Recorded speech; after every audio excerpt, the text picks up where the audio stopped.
Hello and welcome to Wingin. In this video, I'm going to be going through a list of the top 10 most common mistakes that I see players making in their games of Wingspan. And hopefully from this list, you can pick up a few tips and try to avoid making these mistakes in your own games. Now, I play a lot of Wingspan myself, but I also watch other people play quite often as well.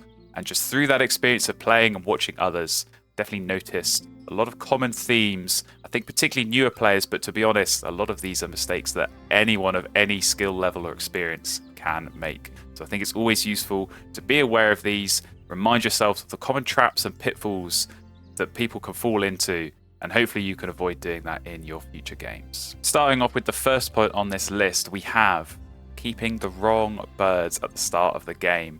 Now, I've done many videos on this in the past. I think this is probably the single most important decision you make in the entire game of Wingspan is that starting hand. And it's so common that I see, particularly newer players, just picking the wrong combination of birds and food. I think, in particular, keeping too many birds at the start can really hamper your progress in the early game. I think if I'm playing on base boards, I normally look to keep just 2 birds and 3 food. That is normally a good combination just to be able to get things down and get going. Of course, on the Oceania boards with that starting nectar, you can afford to be a little bit more greedy because you do get that bit of extra food to keep you going at the start. But I think it is still quite common that I see players keeping birds. They have no hope of playing in the early game just because it's a big point bird or they think it's going to fit in their strategy somehow when they haven't really got a plan of how to use it. So I think my rule of thumb in that starting hand, try and keep those brown powers, try and keep cheap birds that are going to help build an engine or get additional resources. And if there's any birds in your starting hand that you really don't think you're going to be able to play that early in the game, I think in many cases it's best leaving those, keep that extra bit of food, and that is just going to be so much more valuable to you early in the game. Next on the list is a mistake I see being made by players of all skill levels all the time, and it is getting distracted by end of round goals. Now, it's super tempting, of course, 4 end of round goals in the game, and if you can win all of them, that is worth a lot of points. But in many cases, that can take a lot of effort and it can really distract you from your overall strategy and maybe take away from other point scoring opportunities. Now, of course, this is something that can depend a little bit on the player count. If you're playing in a 1v1 game, all these end of round goals are 0 sum. And that means that any points that you gain are points lost by your opponent and vice versa. So if you're leaving an end of round goal and losing those points, you're directly giving them away to your opponent. And that can make a really big difference in the point scoring. So definitely there is a case to be made for maybe going harder on the end of round goals in those 1v1 games. But I think for sure in multiplayer games, 3, 4, 5 players, some of those end of round goals, you might not score any points. Even if you qualify, you might not come in the top 3 and not score any points. So I think in those situations, it's definitely worth being a bit more careful and maybe picking your battles and knowing which end of round goals to go for and which to avoid.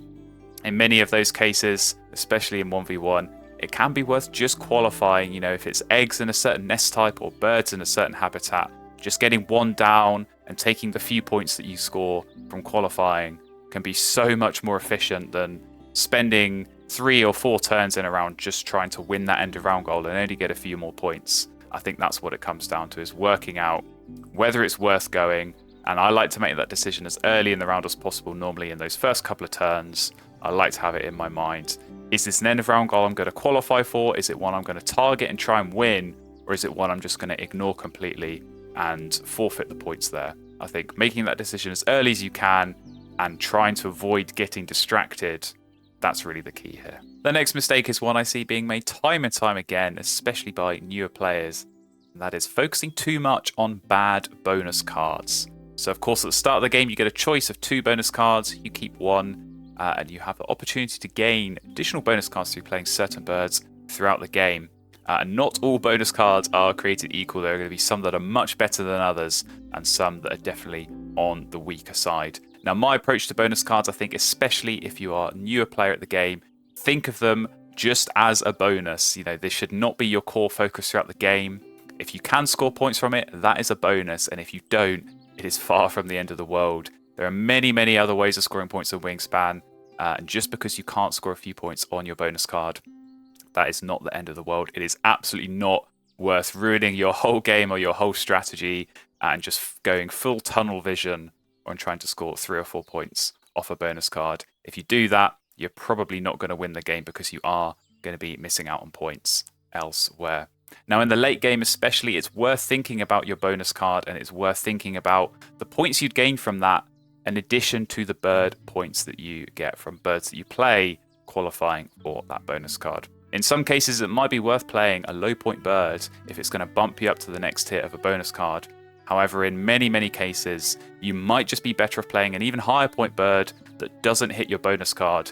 Think about the joint points that you're getting from the bird and the bonus card together late in the game so that you can make that effective decision and decide if it's worth going for that bonus card or if you're better off just ignoring it. The next mistake on the list is again one I see being made a lot by newer players, and that is giving away too many resources. Now, of course, Wingspan is all about resource efficiency, resource management, and some of these brown powers can be very helpful at getting you extra resources, but they do come at the cost of giving away resources to other players. This can be super tempting because getting more food, more cards, more eggs, that's what we all want in this game. We all want to have a great time and score lots of points. But I think especially in those 1v1 games, it's not about scoring lots of points, it's about scoring more than your opponent. And if you're giving them free resources all game, you're helping them score more points. I think if you do have these kind of cooperative powers, deciding on whether to use them or not is going to depend a lot on what your opponent is doing. So always be looking at your opponent, think about where they are resource rich and where they are resource poor. So for example, if they have lots of food but they don't have many cards, you're probably okay giving away a bit of free food to them. Not going to make a huge difference in the grand scheme of things, but giving away a few cards, that can be very dangerous. That could be just what they need in order to use all of that food and get some big point birds down. So definitely think carefully, definitely pay attention to your opponent, and in some cases, maybe think about skipping those brown powers if it's going to help your opponent more than it's going to help you. Now, the next one on the list is one I see being made a lot in the early game in particular, and that is taking turns in the wrong order. Now, tempo in Wingspan is key, and it can be your best friend, but it can also be your worst enemy. I think being able to make sure that you're doing things in the right order so you can get the maximum benefit out of each turn is really important. I think it's so key to try and have extra resources so that you can use the trading options available in each habitat. For example, if it's in the early game and I'm looking to draw cards, I might think about laying eggs first so that I can use those extra eggs as discarding options to see more cards. Likewise, if I want to be taking food, I might have that option of discarding an extra card to get an extra bit of food. If I'm going to go and draw cards first, that is then going to give me the option to discard, maybe reset the bird feeder, or maybe just get a bit more food. And in the early game in particular, I think being able to recycle your resources, turn some of these bad cards into food that you can use, that is really key. So always be planning your turns, as I say, especially in the early game, especially in that round one. Think about the sequencing and the order in which you want to do things, because that can make a big difference. We move from the early game into the late game for this next common mistake I see being made, and that is playing brown powers too late in the game. Now, brown powers are amazing early on. You want to try and get as many of them as possible down so you can get extra resources and extra points and build up a really strong engine in Wingspan. But of course, as you come into the late game, that is where it's all about point and turn efficiency. You're trying to get big point birds down, you're trying to maybe lay eggs and score lots of points. And playing those low value brown powers, you're just not going to give yourself enough time to score points from them. So it's a tricky decision, and it is a common mistake I see being made. But I think when it comes to these brown powers, especially when you're coming into round 3 and round 4, you've got to think about how many turns you can realistically use those powers, how many additional resources or points you can expect to get from them, and weigh that up versus playing a separate, maybe bigger point bird from your hand that you know is definitely going to score you more points. So, as I say, very easy mistake to make, but I think it's a very easy one to fix as well. Speaking of easy mistakes to fix, I think this next mistake definitely falls into that category, and that is not being familiar with the best birds in the game. Now, of course, when you're playing Wingspan, you want to know what the best birds are, you want to know what you're looking out for, what you should be paying attention to, and that is key not only for your own strategy, but also because you might need to block birds that come up in the trade that would be really good for your opponent. Now, I've worked on tier lists in the past with Tuck and Cash, so as a starting point, I would definitely recommend you go and check those videos out. They give you a good overall concept of which birds, I think especially in the early game, are going to be stronger than others and which ones you should really be looking out for.